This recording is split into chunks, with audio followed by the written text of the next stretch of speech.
On the evening of May 17, 1974, a smoldering house on 54th Street in Los Angeles. More than 9,000 bullets fired, 83 grenades, and tear gas. All this was the result of an hours-long standoff between the SLA group and the police. Only now, as the bursts of gunfire had ceased, the fire gradually died down. The police managed to get inside.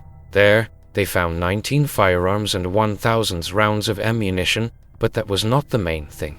The main thing was the 5 bodies found in the basement of the house: Camilla Hall, Mizmoon Soltysik, Willie Wolfe, Angela Atwood, and Donald DeFries. The 6th body was found outside. It was Nancy Ling Perry. Emily Harris, Will Harris, and Patty Hearst silently observed all this from one of the hotels in Anaheim. The day before, when these 3 nearly got caught near the Milo goods store, they decided not to return to the headquarters. It was too risky. They left Los Angeles for Boy Ward Century Drive. This was the place where, in case of an unexpected separation, all members of the SLA were supposed to gather. Now was exactly that case. The identifying sign was a white paper cup on the roof of the car. Will and Patty spent almost the entire night there, waiting for their 6 comrades. Those 6 could not leave the area already cordoned off by the security forces. At 6 a.m., they could only move from one house to another, House 1466 on 54th Street, where they later perished in the confrontation with the police. For the survivors, Emily, Will, and Patty, it was incredibly painful to witness the death of their comrades. But even more painful was understanding that it happened because of them. Because of that forgotten parking ticket in the glove compartment of the abandoned van. In this situation, the most experienced of the survivors, Will Harris, had to take control. But even for him, a man who had been to war, May 17, 1974, was the worst day of his life. None of the 3 could sleep that night. It was the longest night in each of their lives. Greetings to the people. This is Tanya. I want to talk about the way I knew our 6 murdered comrades, because the fascist pig media has, of course, been painting a typically distorted picture of these beautiful sisters and brothers. Sin-Q was in a race with time, believing that every minute must be another step forward in the fight to save the children. Jelena was beautiful. She taught me how to fight the enemy within through her constant struggle with bourgeois conditioning. Gabi crouched low with her ass to the ground. She practiced until her shotgun was an extension of her right and left arms. Zoya, female gorilla, perfect love and perfect hate reflected in stone-cold eyes. Faiza taught me to shoot first and make sure the pig is dead before splitting. She was wise and bad. Cujo was the gentlest, most beautiful man I've ever known.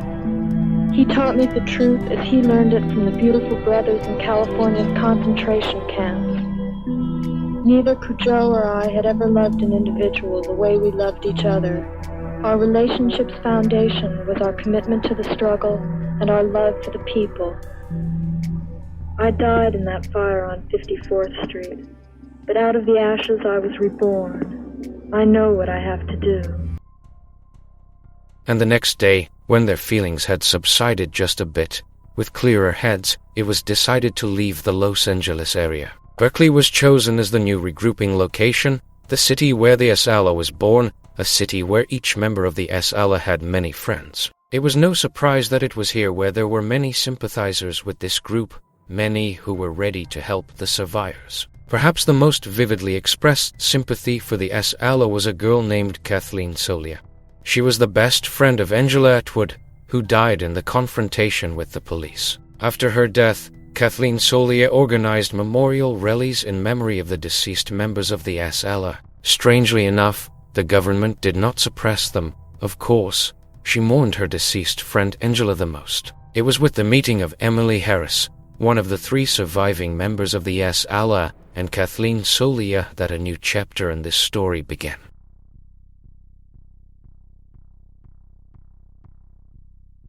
The FBI was making enormous efforts to find the 3 surviving members of the SLA. Therefore, at this stage, it was critically important to find a reliable hideout. Kathleen Solia introduced Emily, Will, and Petty to her acquaintance, journalist Jack Scott. Like any journalist at that time, he dreamed of meeting these people and hearing their story firsthand. In exchange, Jack offered to transport Emily, Will, and Petty to another state.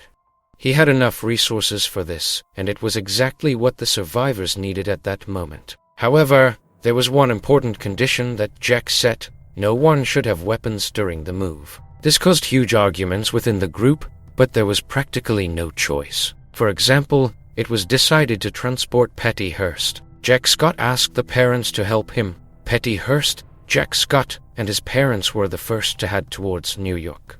This composition would not look suspicious if stopped. Patty Hearst would pretend to be Jack Scott's wife. During the journey, Jack Scott's father was driving. As soon as the van left Berkeley, Jack's father stopped and said, "Listen, Patty, you are no longer a captive of the people who kidnapped you. They are no longer here. We can take you home." In response, Patty coldly replied, "Get back on the damn road and follow the plan." Over the next week, all three, Emily, Will, and Patty, were transported to the other end of the USA to a remote farm in the city of Scranton. It was an ideal choice. None of them had been to this city before. Here, they definitely would not be searched for. Silence for the first time in a long time. These people did not need to run anywhere. They could come to their senses after the events that had occurred in their lives. Over time, another woman, Wendy Yoshimura, was brought to the farm. She was also from Berkeley and was also on the run. In 1972, her boyfriend was convicted of several acts of violence during rallies. After that, a cache of weapons was found in Wendy Yoshimura's house in Berkeley, and from that moment on, she was wanted. Wendy and Patty quickly found a common language, and from the moment Wendy appeared on the farm, they spent a lot of time together. Jack Scott, the journalist who helped the surviving members of the SLA move to another state, increasingly talked about the book he wanted to write about their story. The story of why white people, who lived quite comfortably, took up arms and decided to stage a revolution that cost them their lives. Over several weeks, Emily, Will, and Patty wrote about everything that happened to them, but the final result seemed to them not as they would have liked to see it.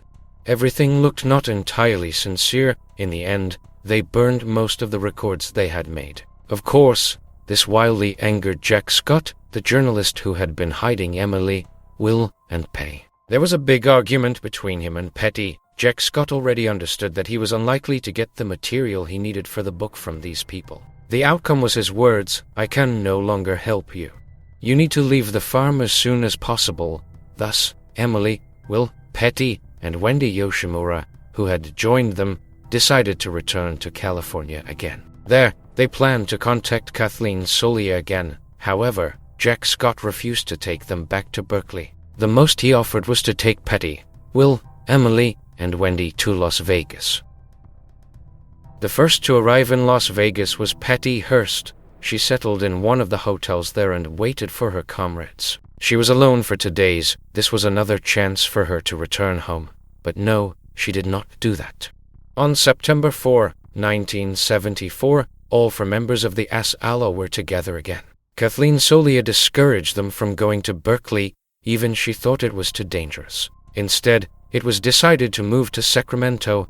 Help in this was provided by Kathleen Solia's boyfriend, Jim Kilgore. From that day, Kathleen Solia and Jim Kilgore became the 5th and 6th members of the new SLA. Already in Sacramento, several more people joined them. Kathleen Solia's brother, Stephen Solia, Kathleen Solia's sister, Josephine, and Josephine's boyfriend, Michael Borton. However, these were different people, not as desperate as the 6 who died in Los Angeles. But nevertheless, it was still the SLA.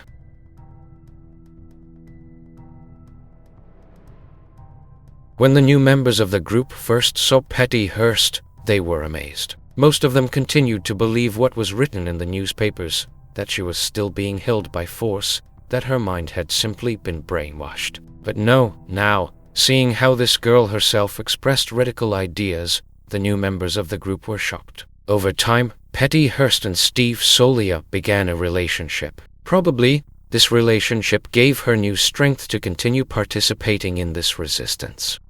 Of course, the FBI continued to search for Will, Emily, and Patty. At that time, they did not yet know that Wendy Yoshimura was with them.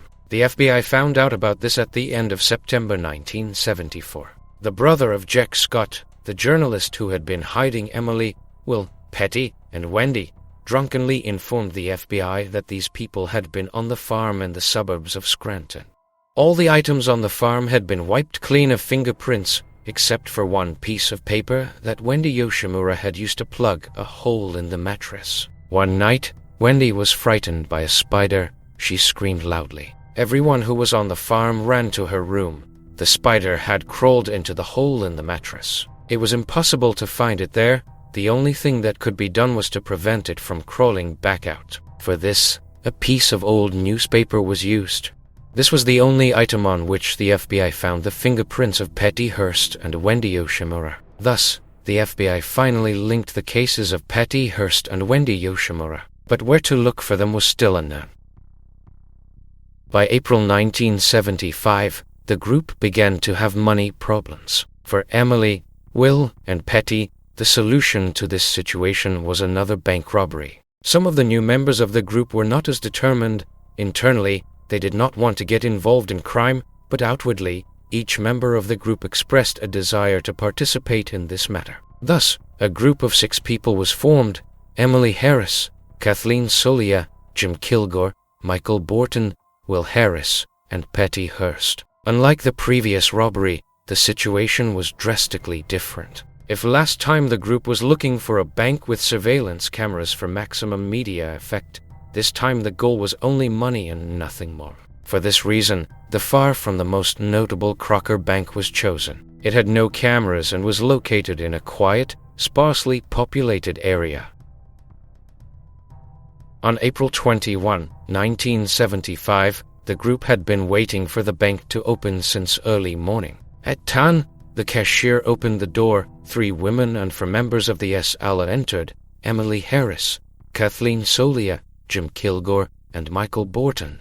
The armed individuals loudly ordered everyone to lie on the floor. Of course, everyone in the bank was frightened. At that moment, everyone inside complied with the attackers' orders. However, one woman hesitated slightly, possibly because she was holding a heavy typewriter in her hands. One way or another, a loud gunshot was heard, and the woman collapsed to the floor. A large pool of blood formed around her body within seconds. Of course, this only further convinced the bank employees that it was not worth arguing with the attackers. It was noticeable that for a moment, there was a certain confusion in the actions of the attackers. They took all the cash from the bank, but only the bank's money. They did not take anything from the personal belongings of the employees or the bank's customers. The robbers ran out onto the street and got into the car. Patty Hearst was waiting behind the wheel. Will Harris was sitting in the second, backup car. Both cars instantly left the area. At this time, the bank's employees were trying by all means to provide first aid to the wounded woman. She was 42-year-old Myrna Opsahl, a nurse and mother of 4 children. That morning, she had entered the bank to pay a couple of bills, but instead, she was wounded by a shot to the abdomen. The ambulance took the woman to the hospital. The tragedy of the situation was that her husband was a doctor, and it was he who desperately fought for his wife's life that day. Unfortunately, there was almost no chance, and that day, 4 children were left without a mother. In the SLA headquarters that day, the mood was conflicting. Yes, they had successfully carried out the robbery, but few were happy about it because of Myrna Opsahl's death. The shot that led to her death was accidental. The SLA had not planned to kill or injure anyone during the robbery. Emily Harris was very nervous. She had wanted to poke the deceased woman with the shotgun, but accidentally pulled the trigger in the process. The other participants in the robbery seemed stunned for a moment. Panic overtook them briefly, but they quickly pulled themselves together and finished the job, although each of them was wildly sorry about the killing. After the robbery, the group moved from Sacramento to San Francisco, a place close to the origins of the SLA. At this point, only Emily Harris, Will Harris, Wendy Yoshimura, and Patty Hearst were still wanted. All the other members, Kathleen Solia, Jim Kilgore, Stephen Solia, Michael Borton, and Josephine Solia, could move freely around the streets. The FBI did not yet know that they had joined the SLA. In San Francisco, it was decided to resort to new acts against the government explosions. This was largely facilitated by the fact that Wendy Yoshimura had extensive experience in making homemade bombs.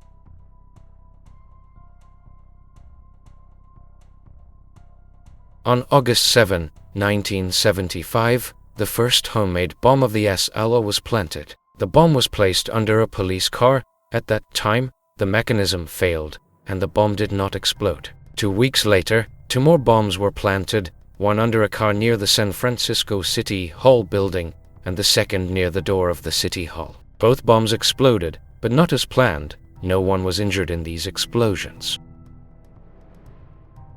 The next, probably the most massive series of explosions, was planned in Los Angeles, the city where 6 founders of the SLA had been killed a year earlier. As before, bombs were placed under police cars. The explosion mechanism was an ordinary clothespin. It included 2 screws, each had a wire attached to it. When the clothespin closed, the screws closed the electrical circuit, leading to the explosion of the bomb. Initially, there was a piece of wood between the screws.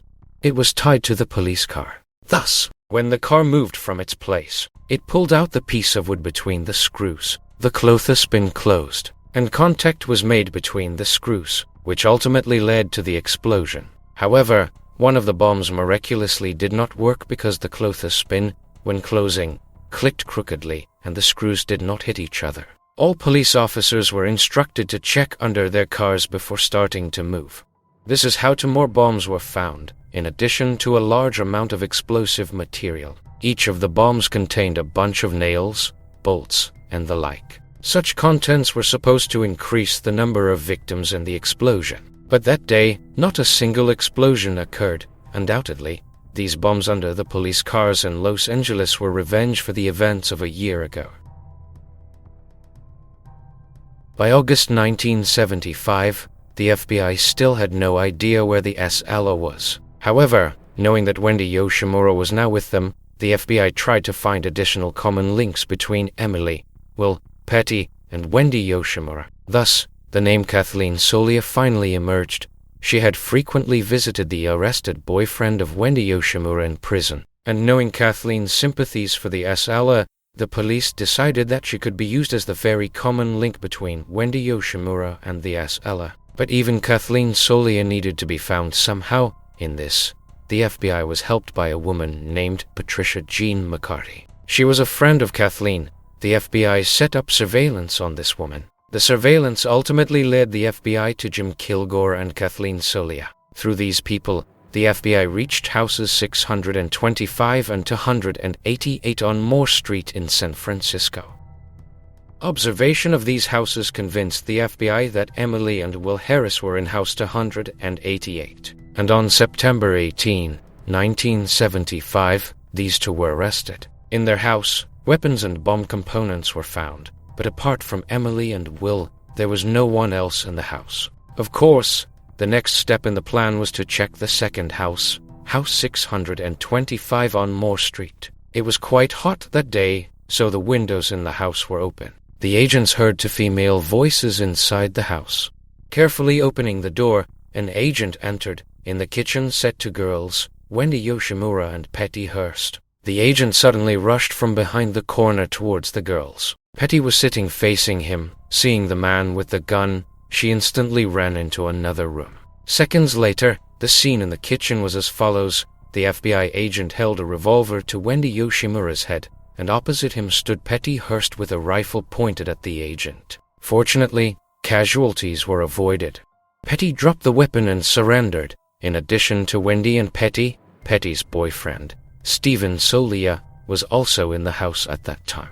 Kathleen Solia, Jim Kilgore, Michael Borton, and Josephine Solia remained at large. Almost a year and a half after the kidnapping of Patty Hearst, she was finally found by the FBI. Patty's parents expected to see a victim, but no, after the arrest, they saw a completely different Patty, not the one they knew. This girl, even after the arrest, expressed support for the revolution.